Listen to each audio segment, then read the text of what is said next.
She thought she was alone. 11:47 at night.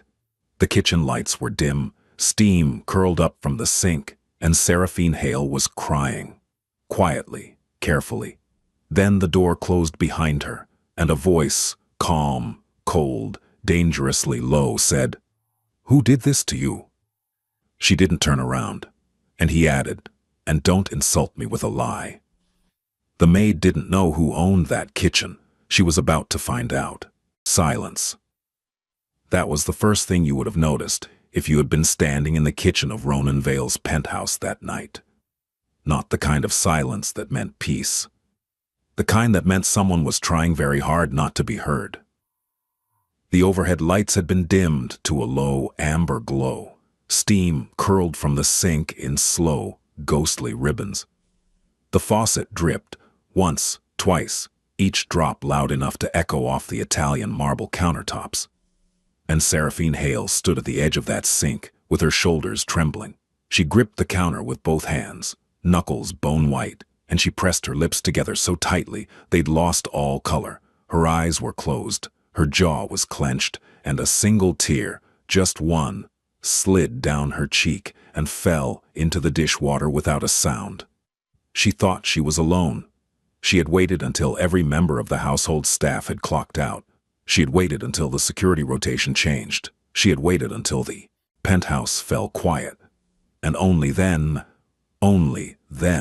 did she allow herself to break. But Seraphine Hale had made one critical mistake. She forgot who owned the silence in this house. The heavy kitchen door closed behind her, not slammed, not rushed, closed, with the kind of slow, deliberate precision that made the click of the latch sound like a verdict. Footsteps, measured, unhurried, the leather soles of handmade Oxfords on cold stone, and then a voice, low, calm, dangerously quiet. "Who did this to you?" Seraphine didn't move. Her fingers tightened on the counter. Her breath caught in her throat like a trapped bird. The footsteps stopped 3 feet behind her. Close enough to feel. Far enough to give her room. Calculated like everything else about the man who owned this kitchen, this building, and, according to most people in the city, several blocks surrounding it. Ronan Vale stood in the doorway of his own kitchen at 11:47 at night, wearing a charcoal suit with the top button undone, his dark hair pushed back, his pale blue eyes fixed on the back of the woman who had been silently falling apart in his home. He didn't repeat himself. He didn't need to, but after a long, aching pause, he added, almost gently, "And don't insult me with a lie." Seraphine's first instinct was to wipe her face. Her second instinct was to apologize. Both instincts were born from years of training, not the kind that came from finishing school or good parenting, but the kind that came from learning exactly how to make yourself smaller when someone powerful walked into the room. She reached for the dish towel beside the sink and pressed it to her cheeks, turning just enough to show him her profile but not her eyes. "It's nothing, Mr. Vale. I'm sorry. I didn't realize anyone was still. I didn't ask for an apology."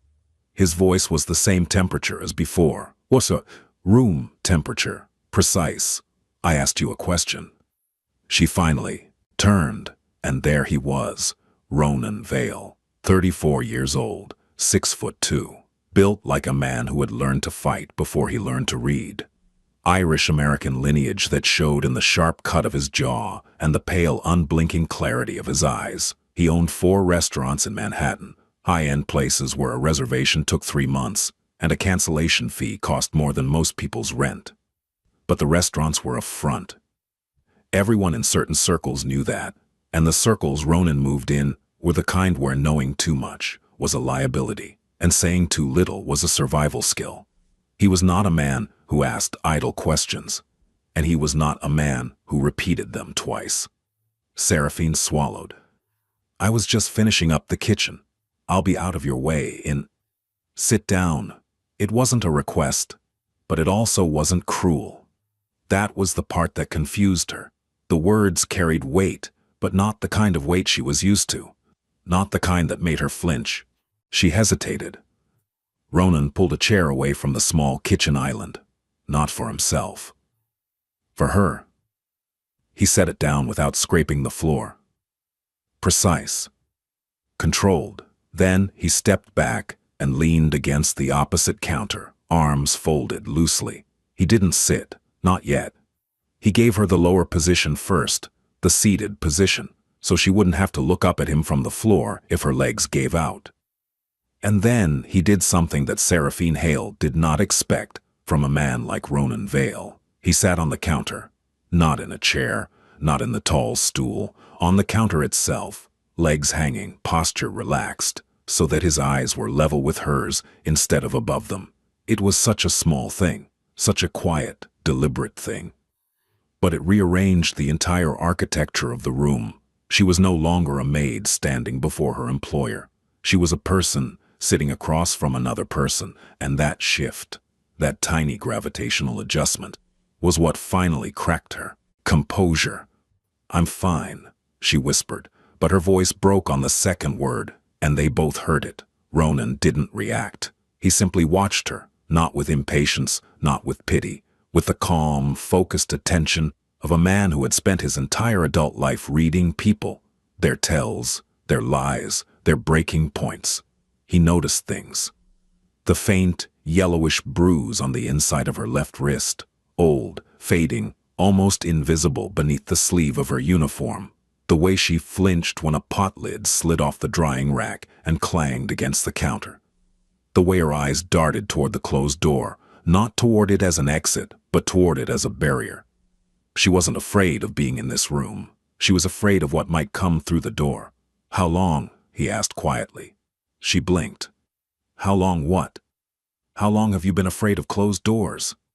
The question landed like a stone in still water. Ripples spread across her expression.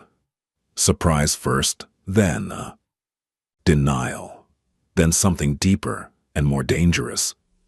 Recognition. Because no one had ever asked her that before. Not her mother, not her friends, not her therapist, not a single person in 22 years of living had looked at her and seen the exact shape of the thing she was hiding. And this man she had worked for in near total silence for the past 4 months, had seen it in under 60 seconds. Her lower lip trembled. She pressed her teeth into it, hard. "I don't—" She trailed off, started again. "It's not what you think." Ronan tilted his head slightly. "Then correct me." She didn't speak for a long time, maybe 30 seconds, maybe a full minute. The kitchen clock ticked softly. The steam from the sink had faded. The room felt like a held breath. And then Seraphine Hale made a decision that would change the trajectory of everything that followed. She told him the truth. Not all of it. Not yet, but enough. "I was engaged," she said. Her voice was flat. Now, controlled, detached. The way people speak when they've rehearsed something so many times. The words lose their edges. "His name was Graham. Graham Ashford. He's an investor.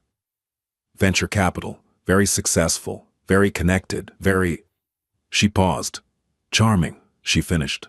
But the word tasted like rust. Ronan said nothing. His face didn't change, but his fingers, resting on the edge of the counter, went still. "He was charming in public," Seraphine continued, staring at a point on the floor between her shoes. "He knew everyone's name. He remembered birthdays. He sent flowers to his mother every Sunday. People loved him. People respected him. People said I was lucky."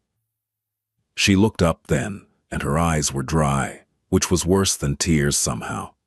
Dry eyes meant she had cried about this so many times there was nothing left. "And in private," she said slowly, "he controlled everything. My phone, my bank accounts, who I spoke to, where I went, what I wore. He checked my location every 15 minutes. He read my texts while I slept. He told me it was because he loved me. He told me that's what love looked like, paying attention." She let out a sound that was almost a laugh. "Almost. And when I disagreed, when I pushed back even once, he didn't hit me. He never hit me, not where anyone could see. He'd grip my wrist, hard, and he'd say very calmly, very quietly." She swallowed. You're confused. Let me help you think clearly. The kitchen went very, very still. Ronan's jaw tightened, just once, just barely. If you weren't watching closely, you would have missed it entirely. But Seraphine wasn't watching. She was staring at the floor again, lost in the geography of a memory she had tried for months to leave behind. He told me that if I left, she continued, he would make sure no one believed me. He said he had recordings, conversations taken out of context, texts he'd written from my phone to make it look like I was unstable. He said he'd send them to my family, to my graduate program, to anyone who mattered. She paused, then, quietly. He said he owned my reputation, and without that, I was nothing. Ronan was silent for several seconds. When he finally spoke, his voice was different, not louder, not angrier, colder, the way a lake looks when it freezes from the bottom up. Still on the surface, lethal underneath. Graham Ashford. It wasn't a question. Seraphine looked up, startled. You know him? Ronan didn't blink. He has business ties to people I know. The words were careful, vague, but Seraphine wasn't naive. She had spent 4 months in this house. She had seen the men in dark suits who came and went without appointments.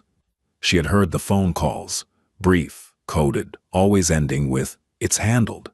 She knew on some level she refused to examine too closely that Ronan Vale was not simply a restaurant owner. And now the man who had tormented her, the Yathiyo, man who had hollowed out her identity and worn it like a mask, was connected to the world this man lived in. The realization hit her like cold water. I should go, she said, standing abruptly. I shouldn't have. I'm sorry. This was unprofessional. Sit down, Seraphine.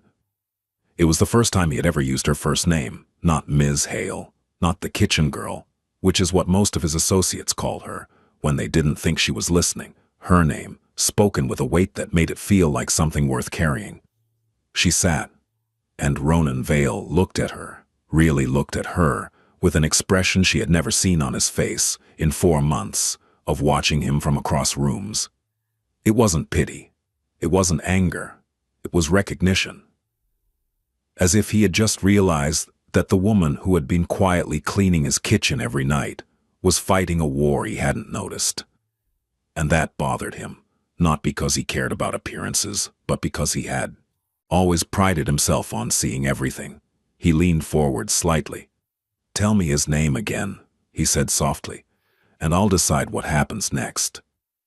And that was the moment the air in the room changed, not because he raised his voice, not because he made a threat, but because Seraphine Hale looked into the pale blue eyes of Ronan Vale and understood for the first time in years what it felt like when someone dangerous was dangerous on your behalf. The next 72 hours passed in a strange, suspended quiet. Seraphine returned to work the following morning expecting what? A summons. A cold shoulder. Oh no. The polite fiction that nothing had happened, the way powerful men usually handled uncomfortable truths. Instead, she found a new lock on the kitchen entrance, a digital one with a code only she and the head of household security knew. When she asked about it, the security chief, a broad-shouldered man named Declan, who had the personality of a filing cabinet, simply said, Mr. Vale's orders. No further explanation. Seraphine's morning routine continued as usual. She arrived at 6. She prepared the espresso. She set out the kitchen for the morning chef. She wiped the counters, restocked the pantry, and organized the cold storage. She did these things with the same quiet efficiency she had maintained for 4 months. But something had changed. She noticed it in small ways. The other staff members, the 2 housekeepers, the morning cook, the laundry attendant, they treated her differently. Not with suspicion, but with a kind of deference she hadn't earned, as if someone had quietly told them that Seraphine Hale was no longer just the kitchen maid. She was under protection. She didn't know what to do with that. Ronan, for his part, was invisible for 3 days. This was not unusual. He often disappeared into the study on the top floor or left the penthouse entirely for meetings that lasted from dusk until dawn. He was a man who operated in absences. You felt his presence most keenly when he wasn't there, because the machinery he had built continued to move without him, precise and self-sustaining. But on the fourth morning he appeared in the kitchen. It was 6:15. The espresso machine was hissing. Seraphine was slicing lemons for the water carafe. Thin, even slices, each one identical, because she had learned a long time ago that controlling small things helped when you couldn't control anything else. She heard him before she saw him. The soft creak of the hallway floor. The pause at the threshold. Not hesitation, but assessment. He was reading the room before he entered it, the way he always did. "Good morning," he said. She didn't startle. She had trained herself out of startling, the way soldiers train themselves not to flinch at gunfire. But her knife slowed. "Good morning, Mr. Vale." He walked to the espresso machine and poured himself a cup. Black, no sugar. Leaned against the counter. His counter, the same spot where he'd sat that night. And he watched her work. Silence. Not uncomfortable. Not loaded. The kind of silence that happens when two people are sharing a room without pretending the other one isn't there. After a full minute, he said, "I looked into him." Seraphine's knife stopped. "Graham Ashford," Ronan continued, his voice level. "Stanford MBA, founder of Ashford Capital Partners. Net worth approximately $340 million, depending on the day and the market. Lives on the Upper East Side. Serves on the board of 2 nonprofits, both related to domestic violence prevention." He let that last detail land. Seraphine's hands were trembling. She set the knife down carefully. "The domestic violence boards," she said quietly. "He joined those after I left. His publicist said it showed personal growth and commitment to accountability." "It shows camouflage," Ronan said. "The most dangerous predators always wear the skin of their prey's protectors." He set his espresso cup on the counter.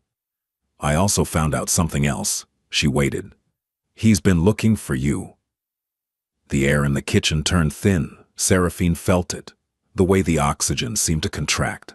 The way her lungs tightened. The way her vision narrowed to a pinpoint. Oh, she had felt this before, many times. The onset of a panic she had learned to swallow. "He hired a private investigator," Ronan continued, his tone unchanged, factual, almost clinical. "3 weeks ago. The investigator hasn't traced you here yet. Your employment paperwork was processed under a different administrative structure, which bought you time. But he's narrowing the grid." Seraphine gripped the counter. "How do you know this?" "Because I have better investigators." He said it the way someone might say they had a better brand of coffee. "And because when someone connected to my business associates starts searching for a woman inside my household, I take a professional interest." She stared at him. "Professional?" "Yes." The word hung between them. Both of them knew it was incomplete, but neither of them said so. Seraphine exhaled. It was shaky but controlled. She had practice. What do you want me to do?" "Nothing." She blinked. "Nothing. You come to work. You leave at your scheduled time. You do not change your routine, your route, or your behavior. You do not contact him. You do not respond if he contacts you. And you do not, under any circumstances, leave this building without informing Declan." It sounded like an order. It felt like something else. "And what are you going to do?" she asked. Ronan picked up his espresso, took a slow sip, set it down. "I'm going to make sure he stops looking." He said it calmly. The way you'd say, "I'm going to take out the recycling." And then he left the kitchen, and Seraphine stood alone in the silence, and she realized, with a clarity that frightened her, that she did not feel afraid. For the first time in 18 months, the fear was gone, and she didn't know what to do with the space it left behind. The days that followed existed in a strange twilight. Seraphine continued her work with the same meticulous care, but now she moved through the penthouse with a heightened awareness. Every sound meant something. Every closed door carried a question she was afraid to ask. She learned things, not because anyone told her, but because she was intelligent and observant, and had spent 2 years with a man who taught her, inadvertently, to read every micro-expression like a survival manual. She learned that Ronan ate alone, always. Even when associates were in the house, he took his meals separately, a plate in the study or a bowl of something simple, standing at the kitchen counter after midnight. She learned that he read physical books, philosophy mostly, Marcus Aurelius, Epictetus. Once she found a dog-eared copy of a collection of letters on Stoic ethics tucked between the espresso machine and the wall. She learned that he spoke on the phone in 3 different registers: business voice, clipped, efficient; associate voice, low, guarded; and a third voice she heard only once, warm, almost tender, when he called someone he addressed simply as Ma. And she learned, though no one said it directly, that Ronan Vale had a rule. An absolute, unbreakable rule that everyone in his organization understood. No harm to women. No exceptions. No circumstances. No negotiations. The rule was not born from chivalry. It was born from something older and darker and far more personal. Something that lived in the locked rooms of his history that even his closest associates knew better than to approach. Seraphine didn't know the source, but she understood the weight, because she carried her own version of it. On the 6th day it happened. Seraphine was in the pantry, cataloging the dry goods delivery, when her phone buzzed. She pulled it out, expecting a text from the grocery supplier. Instead, she saw a message from an unknown number. 4 words. "I know you're there." Her hands went cold, her vision tunneled. She pressed her back against the pantry shelves and slid to the floor, pulling her knees to her chest, the phone clutched in her hand like a grenade. She didn't scream, she didn't cry, she didn't call for help. She went silent. That was the part people never understood about survivors of psychological abuse. The response wasn't dramatic. It was the opposite. It was a complete, systemic shutdown, a retreat into the smallest possible version of yourself, because that's the version that was hardest to hurt. She sat on the floor of that pantry for 4 minutes, breathing, counting, pressing her thumbnail into the pad of her index finger, not to harm, but to anchor, to remind herself that she existed in a body, in a room, in a building that was not his. On the 5th minute, she stood up. She walked to the intercom panel near the kitchen entrance. She pressed the button labeled Security, and she said very calmly, "I need to speak with Mr. Vale." 12 minutes later, Ronan was in the kitchen. He read the text message. His expression didn't change. Not a flicker, not a twitch.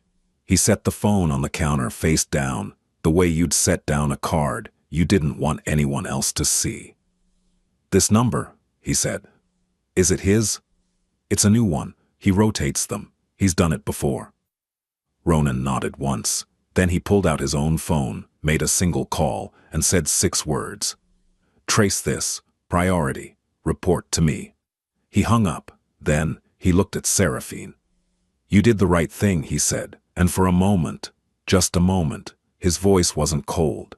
It wasn't controlled. It was warm, and it was certain, and it was the first time in longer than she could remember that someone had told her she had done the right thing, and she believed them. It was 3 days later when Graham Ashford made the mistake that would define the rest of his life. He came to the building, not to the penthouse. He didn't have access, but to the lobby. At 9:47 p.m. on a Tuesday, a man in a tailored navy overcoat walked through the revolving door of the residential tower on East 74th Street, approached the front desk, and asked, with a smile that could charm the paint-off walls, to be connected to the penthouse unit. The concierge, well-trained and well-paid, told him there was no penthouse resident by the name he provided. Graham Ashford smiled wider. "That's all right," he said. "She knows I'm here. Just let her know Graham stopped by. Tell her I brought her favorite flowers." He set a bouquet of white peonies on the counter. Then he turned and left. The concierge reported it immediately. The building's surveillance system, which Ronan had personally upgraded when he purchased the unit, captured everything. The angle of the entrance, the walk, the smile, the flowers, the way Graham glanced up at the exterior cameras on his way out. He knew the cameras were there. He wanted to be seen. That was the point. Ronan watched the footage at 11 p.m. in the security room on the 41st floor. Declan stood behind him. Two other men, associates whose names Seraphine would never know, stood by the door with their hands folded and their mouths shut. The footage played once, then again, then a third time. Ronan didn't speak during any of the viewings. He watched the way Graham moved, the performance of it, the rehearsed casualness, the smile deployed like a weapon. He watched the way the man's eyes tracked the camera positions, confirming that he understood the architecture of his own provocation. After the third viewing, Ronan leaned back in his chair. "He's not stupid," Declan said. "No," Ronan agreed. "He's not stupid. He's desperate. There's a meaningful distinction." "What's the play?" Ronan was silent for a long time. The monitor still glowed with the frozen image of Graham Ashford's face, handsome, confident, and entirely hollow. "Don't touch him," Ronan said finally. Declan's eyebrows rose. "Sir?" "I said don't touch him." "Not yet. Not physically. Not visibly. Do nothing that leaves a mark or a trail." "Then what?" Ronan stood. He buttoned his jacket, a gesture so habitual it was nearly unconscious. He looked at the frozen image on the screen one more time. "Has she seen this footage?" "No, sir." "Good. I'll tell her myself." He turned toward the door, then paused, looked back at the screen, at the peonies sitting on the concierge desk, like a white flag that was actually a declaration of war. "Find out everything about his business structure," Ronan said. "Every fund, every investor, every board he sits on, every deal he's closing, every deal he's trying to close, every regulatory filing, every pending audit, every favor he owes, and every favor owed to him." Declan pulled out a notebook. "Timeline. 48 hours.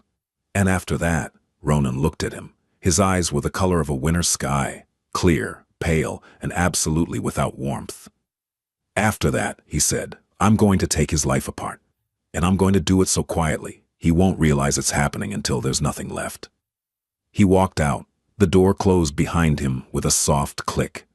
And Declan, a man who had worked for Ronan Vale for 11 years, who had seen things that would make most people lose their appetites permanently, felt a chill settle across the back of his neck. Because Ronan Vale did not make threats. He made plans, and his plans always worked. Ronan told Seraphine about the lobby visit the following morning. He did it carefully, not in the kitchen. The kitchen had become something else now, something that belonged to both of them, and he didn't want to contaminate it with Graham's presence. Instead, he asked her to come to the study. The study was on the top floor. Floor-to-ceiling windows overlooking Central Park. Dark wood bookshelves lined with volumes that had actually been read. Cracked spines, pencil annotations in the margins, passages underlined with the focused intensity of a man who treated philosophy like survival literature. Seraphine had never been in this room. She stood near the door, uncertain. "Please sit," Ronan said. He was already seated, behind the desk this time, a gesture she instinctively read as professional. He was creating distance, Dorset structure, a framework for the information he was about to deliver, so it wouldn't feel like an ambush. She sat. He told her, plain language, no embellishment, no softening. Graham came to the lobby. He asked for her by a false name. He left flowers. He made sure the cameras saw him. Seraphine listened without expression. When he finished, she said, "The peonies." Ronan waited. He always brought white peonies. Her voice was flat. After every episode, after every time things escalated. The next day, white peonies, like a receipt, proof of purchase. She looked at Ronan. "He's telling me he still owns the transaction." Ronan leaned forward slightly. "Do you believe that?" "No." Her voice was steady. "But the part of me he built, the version of me that lived inside his rules for 2 years, she believes it, and she's loud right now."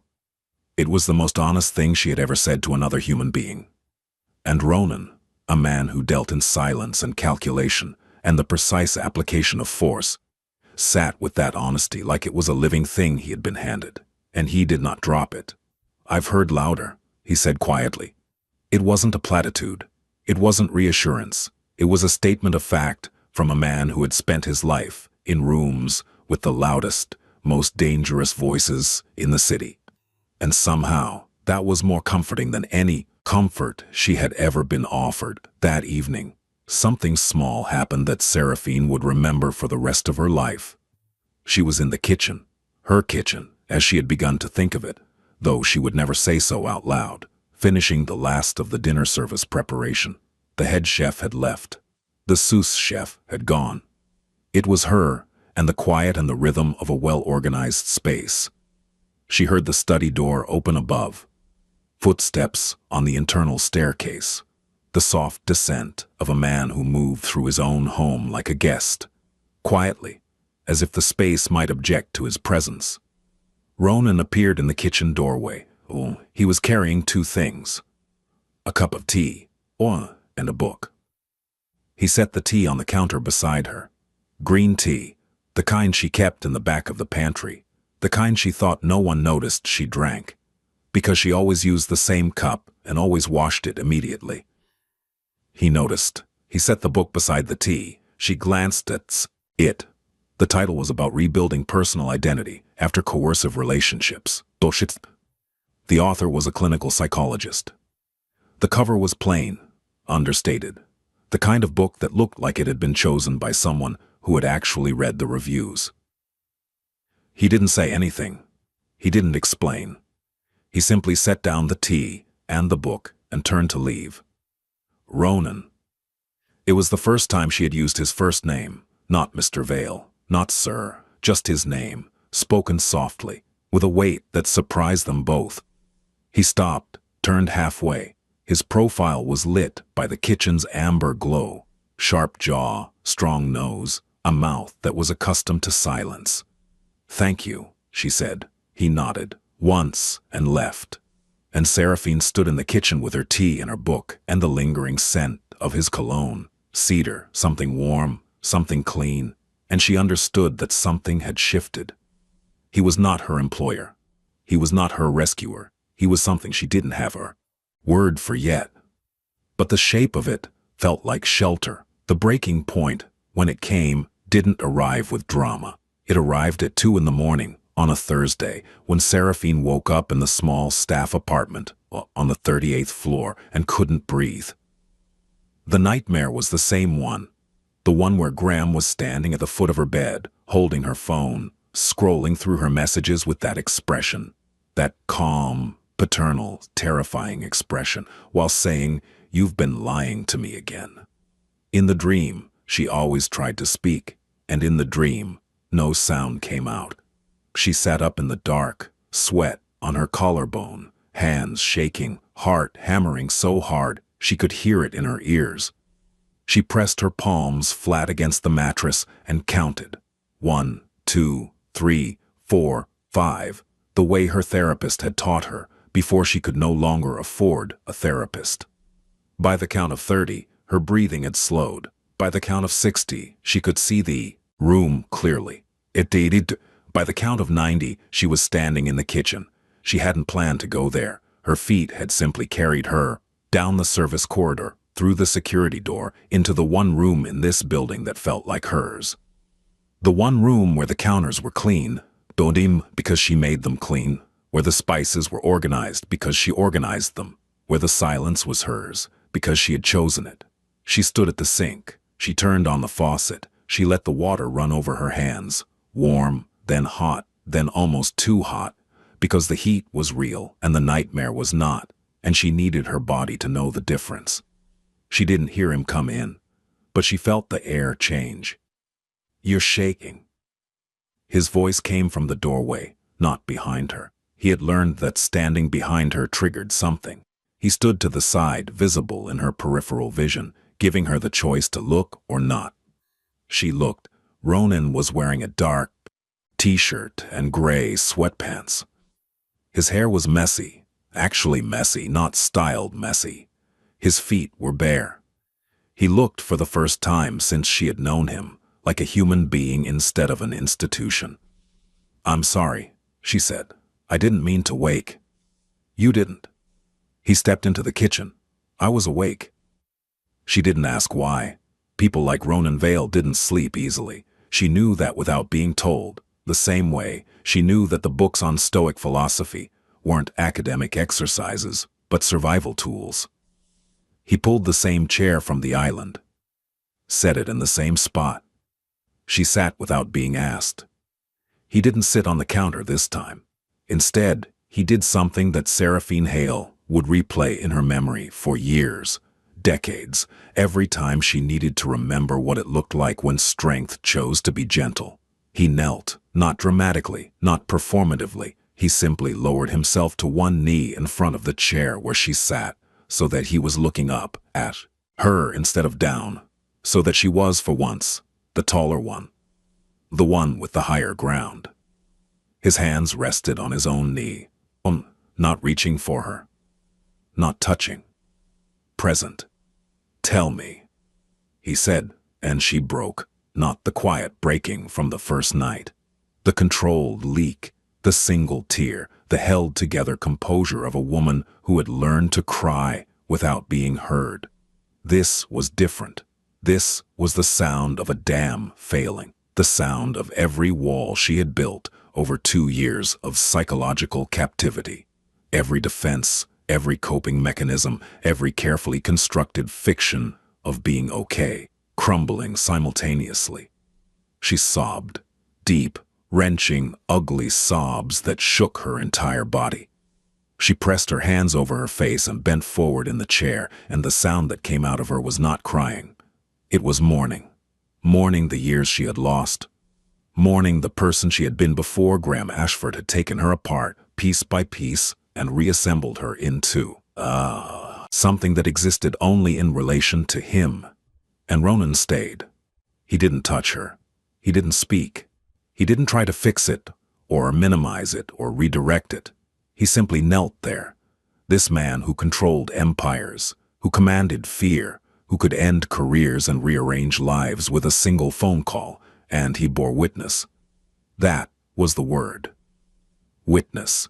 He let her pain exist without trying to manage it, and that act of quiet, immovable presence was the most profoundly radical thing anyone had ever done for her.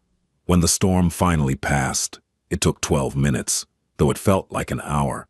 Seraphine lifted her head.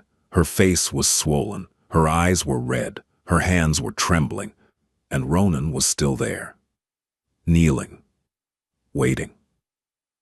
His expression unchanged except for a softness around the eyes that she had never seen before, a crack in the foundation of the most controlled man she had ever met. He reached into his pocket and pulled out a handkerchief. Not a tissue, a handkerchief, white cotton, monogrammed, the kind of small, old-fashioned detail that revealed more about a person than any biography. He held it out. She took it. "I need to tell you something," she said. Her voice was raw, scraped clean, like wood after sandpaper. "Something I haven't told anyone." He waited. "I didn't leave because I was brave." She shook her head. "Everyone thinks that. My mother thinks I finally found my courage. My one friend who still speaks to me thinks I hit a limit. But that's not what happened." She looked at him, directly, without flinching. "I left because I was terrified of what I was becoming. I was starting to agree with him, Ronan. I was starting to believe that I was the problem, that I was unstable, that I was ungrateful, that the way he treated me was normal, and everything else was the lie." Her voice dropped to a whisper. "I left because I could feel myself disappearing, and I was more afraid of becoming nothing than I was of anything he could do to me." The kitchen was absolutely silent. Ronan's hand, the one resting on his knee, moved for the first time. Slowly, deliberately. He extended it, palm up, on the armrest of her chair. An offering, not a demand. She looked at his hand for a long time. She knew what it meant to take it. Not romantically, not yet, that was still distant, still forming, but structurally, symbolically. To place her hand in the hand of a man who had power over her circumstances was an act of trust, that required every ounce of courage she had rebuilt in the months since leaving Graham. She put her hand in his. His fingers closed gently. Not tight, just enough to say, "I'm here. You can let go now." "No one claims ownership over something with a pulse," he said quietly. "You are not a thing to be owned. You are not a reputation to be managed. You are a person. And you left because you had more fight in you than he could beat out." He paused. "That's not weakness, Seraphine. That's the only kind of bravery that matters." She held his hand. She didn't let go for a long time, and he didn't pull away. After that night, the architecture of their relationship changed in ways that were invisible to everyone except the two of them. It wasn't dramatic. There was no declaration, no sudden shift in behavior. Ronan didn't start appearing at her side, or sending gifts, or making grand gestures. He was not that kind of man, and she was not the kind of woman who would have trusted grand gestures. What changed was the quality of the silence between them. Before, their silence had been professional, the empty space between employer and employee, filled with nothing because nothing was expected. Now their silence was inhabited. It had texture, warmth, a gravitational pull that neither of them acknowledged out loud. He began eating in the kitchen. Not every night, but some nights when the house was quiet and the work was done, he would appear with a plate and sit at the island and eat while she cleaned. They didn't always talk. Sometimes they sat in companionable quiet for 20 or 30 minutes, and the only sounds were the clink of his fork and the soft rhythm of her organizing the pantry. When they did talk, it was about everything except what was happening between them. He told her about growing up in South Boston, about his father, who had been a longshoreman, and then something else, something Ronan didn't name, but that left bruises on his mother's arms. About his mother, Eileen, who had raised 4 boys in a 3-bedroom apartment, and who still called him every Sunday and asked if he was eating enough. "She doesn't know what I do," he said once, staring at his plate. "Not really. She knows enough to pray harder than most mothers, but she doesn't know the details." "Would she forgive you?" Seraphine asked. "If she did." He was quiet for a long time. "My mother is the only person in the world whose forgiveness would cost me something." Seraphine understood that. She understood it completely. And she told him things too. About her father, a literature professor who had died when she was 16. About her mother, who had retreated into grief and never fully returned. About her graduate program in behavioral psychology, the one she had given up when Graham convinced her she didn't need a career because he would take care of everything. "I was studying coercive control," she said, and the irony was so sharp it could have drawn blood. "I was writing a thesis on the psychological tactics of emotional abuse, and I didn't recognize it when it happened to me." "That's not a failure of intelligence," Ronan said. "That's the nature of the thing. It doesn't work on people who aren't intelligent. It works precisely because you're smart enough to rationalize what's happening." She stared at him. "Where did you learn that?" He didn't answer directly, but his eyes went to a place she couldn't follow. Some interior landscape shaped by experiences he didn't share. She didn't push. She was learning that Ronan Vale's silences were not voids. They were rooms, and some rooms had doors that opened only from the inside. On the 14th day, Ronan left the penthouse at 8 in the evening, wearing a suit that cost more than most people's cars. He told no one where he was going. Declan drove. The black sedan moved through Midtown like a blade through water, smooth, silent, certain.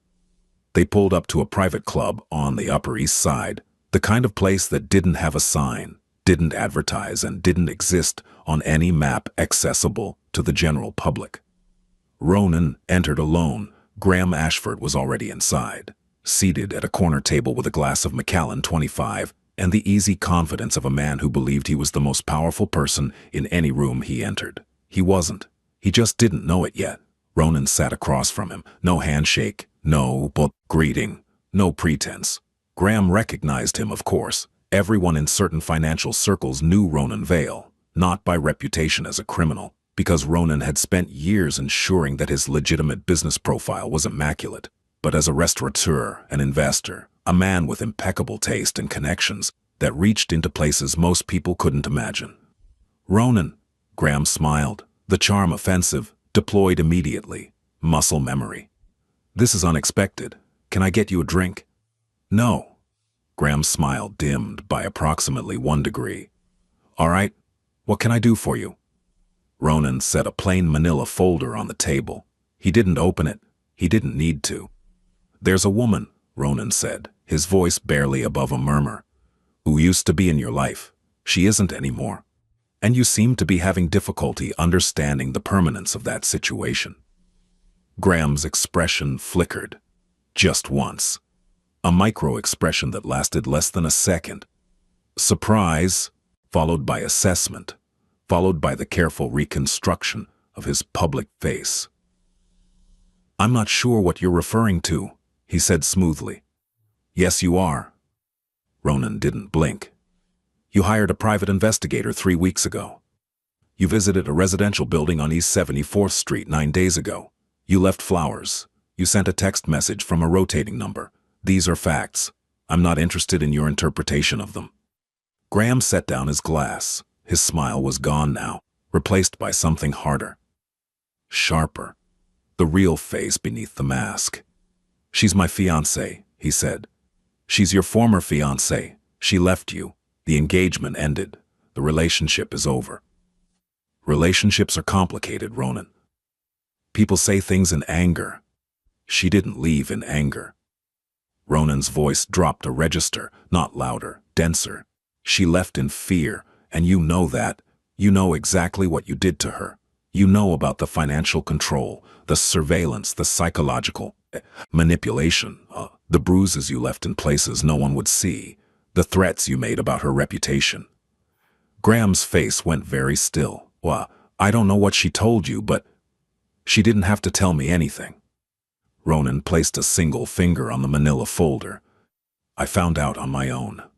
Inside this folder, Ronan continued, you will find documentation from 3 women, not including Seraphine, who were willing to provide statements about their experiences with you. 2 former girlfriends, 1 former assistant. Their accounts are remarkably consistent. Graham's composure cracked, just slightly, a bead of sweat at the temple. You'll also find records of 17 wire transfers made to a private security firm that specializes in surveillance. Surveillance you used to monitor Seraphine's movements for approximately 14 months. Bank records. Invoices. Email confirmations.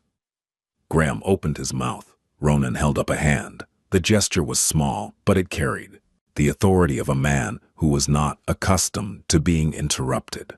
You'll find a preliminary filing from the Securities and Exchange Commission regarding irregularities in Ashford Capital's Q3 disclosures. You'll find correspondence from 2 of your board members expressing concern about the firm's due diligence practices. And you'll find a letter, unsigned for the moment, from a senior partner at one of the nonprofits whose board you serve on, requesting your resignation. Graham's face had gone the color of old chalk. This is not a threat, Ronan said. He leaned back. His posture was relaxed. His voice was conversational. Threats are for people who want something and are willing to negotiate. I don't want anything from you, Graham. I'm not offering you a deal. I'm explaining to you what has already happened. What do you mean, already happened? The SEC inquiry was initiated 4 days ago. Your board received the correspondence this morning. The nonprofit has scheduled a vote for next Wednesday. The statements from the 3 women have been archived by my legal team and will be released to selected media contacts if, and only if, you give me reason to release them. Graham stared at him. His hand, resting on the table, was trembling. You can't. I already have. Ronan picked up the folder and placed it in Graham's hands. The question you need to answer now is not whether this is happening. It's whether you want it to stop. And what would that cost me? Ronan smiled. It was the first time he had smiled during the entire conversation, and it was not a warm expression. It was the smile of a man who had already won and was simply waiting for the other person to realize it. It cost you, Seraphine. Completely. Permanently. You will cease all contact. You will withdraw the private investigator. You will delete every recording, every message, every photograph. You will not speak her name. You will not mention her to anyone. You will treat the past 2 years as if they never happened, which, for her sake, is exactly what she wishes they hadn't. He paused. In return, the SEC inquiry will lose momentum. Your board will be reassured. The non-profit vote will be tabled, and the statements will remain in my vault, where they will stay unless you give me a reason to open it. Graham swallowed. And if I don't agree? Ronan stood. He buttoned his jacket. Then I won't need to destroy your life, Graham. I'll simply step aside and let the evidence do it for me. And trust me, the evidence is much less merciful than I am. He turned and walked toward the door. Vale. Ronan stopped, turned his head. Graham's voice was hoarse, stripped of charm, stripped of polish, stripped of everything except the raw, animal fear of a man who had just realized he was not the predator in this room. Who is she to you? Ronan considered the question for exactly 2 seconds. She's under my roof, he said simply, and I protect what's in my house. He left. The door closed behind him, and Graham Ashford sat alone in a private club with a manila folder in his hands, and the slowly dawning understanding that the world he had built, the careful, manicured, publicly perfect world, had just been dismantled by a man who hadn't raised his voice once. The investigator was withdrawn the following day. The rotating phone number went dead the day after that. Within a week, Graham Ashford had quietly resigned from both non-profit boards. Within 2 weeks, Ashford Capital announced a strategic restructuring, the kind of language that meant the ship was taking on water and the captain was looking for a lifeboat. Within a month, Graham had relocated to London. Seraphine didn't know the details. She never asked, and Ronan never volunteered them. She knew, the way you know things when you live in the orbit of a man like Ronan Vale, that something had happened, something decisive, something that involved the quiet machinery of power operating in rooms she would never enter. But she felt it. The way the weight lifted. The way the air changed. The way her phone stopped feeling like a weapon in her pocket. The day she realized it was over. Truly over. She was standing at the kitchen counter, slicing lemons. And she was humming. She didn't notice she was doing it until she heard herself. A melody, something her father used to sing, something she hadn't remembered in years. She stopped, pressed her hand to her mouth. Felt the tears come. Different tears this time. Not grief, not fear. Something warmer, relief. The war was over, and she had survived it. 3 weeks after Graham disappeared from her life, Seraphine was standing in Ronan's study. He had asked her to come. Not an order this time. A request, phrased carefully, the way you phrase things when you've learned that the person you're speaking to has had enough of being told what to do. There's something I need to say to you, he had said that morning in the kitchen. When you're ready. She was ready that evening. The study was different at night. The bookshelves were softened by lamplight. The windows showed the city in its evening gown, a million lights spread across the darkness like scattered coins. Central Park was a pool of shadow in the center of it all. Ronan stood by the window. Not behind his desk, not in a position of authority. Just a man, standing in his own home, looking at the city he had grown up in and fought for and taken pieces of. One calculated move at a time. She stood near the door, the same spot as before, but her posture was different now. Straighter, more present. The woman who had cowered against the pantry shelves with a threatening text on her phone was still inside her, but she was no longer in charge. Sit, he said, then caught himself. If you want. She chose to stand. He almost smiled. I need you to know something, Ronan said. He turned from the window to face her. His hands were in his pockets, a rare posture for him, one she had never seen. It looked almost vulnerable, like a man reaching for something that wasn't in his usual inventory. Graham Ashford is no longer a threat to you. The details are mine to keep, and I'll keep them. But the outcome is permanent. He will not contact you. He will not look for you. He will not speak of you. Seraphine nodded slowly. I know. What you may not know, Ronan continued, is that I didn't do it for you. She blinked. What? I did it because it was the right thing to do. Because a man in my position has the ability to correct certain imbalances, and choosing not to use that ability when confronted with cruelty would make me complicit in the cruelty. I did it because I have a rule, an absolute rule, and he broke it. He paused. His eyes held hers. But I need you to understand why I'm telling you this. Because I want you to know that you owe me nothing. Not gratitude, not loyalty, not whatever you think this is. He gestured vaguely between them. The gesture was so uncharacteristically imprecise that Seraphine felt something crack open in her chest. You don't stay here because I scared him away, he said.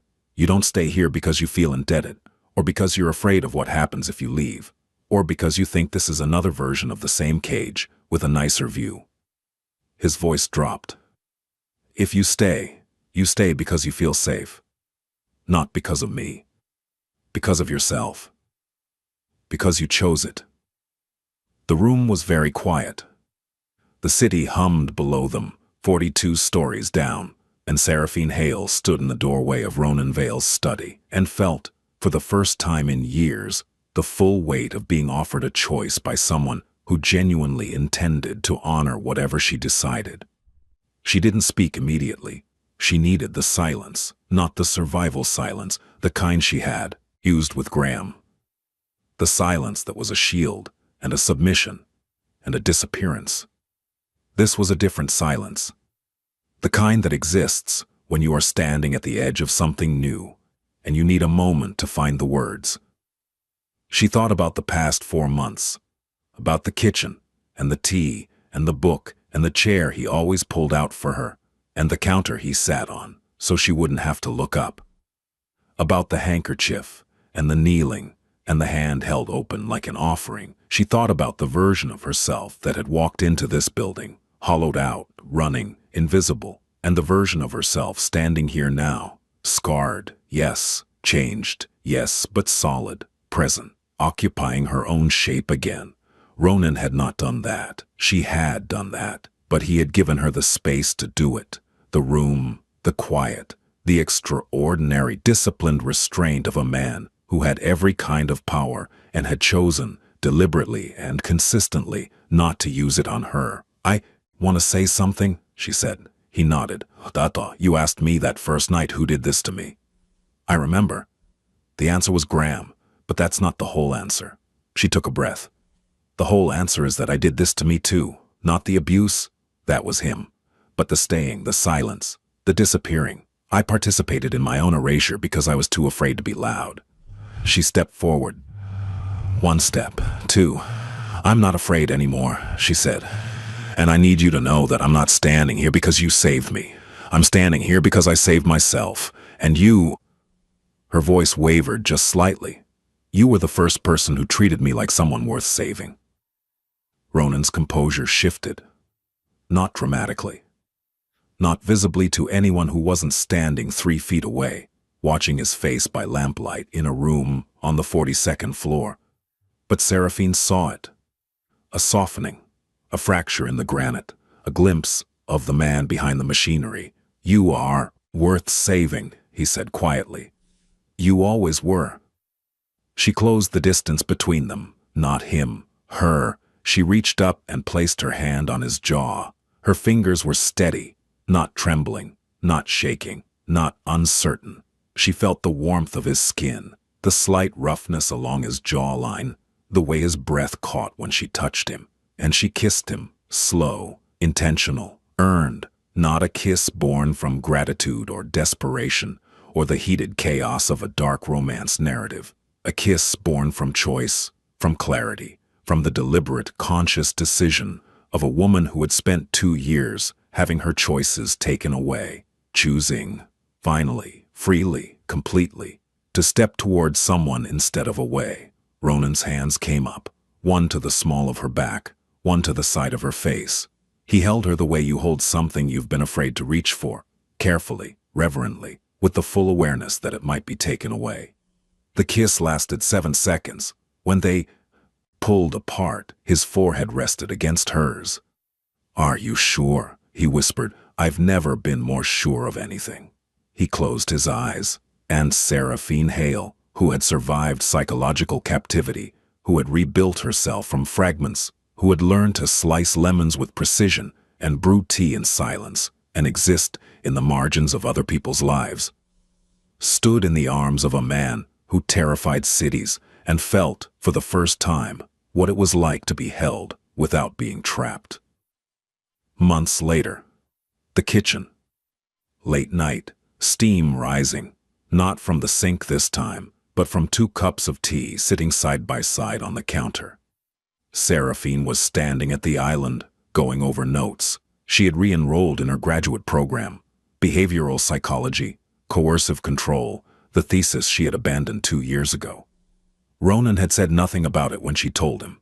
He had simply nodded in that way of his, and the following week she found a new laptop on the kitchen counter with a note in his handwriting, "For the thesis R."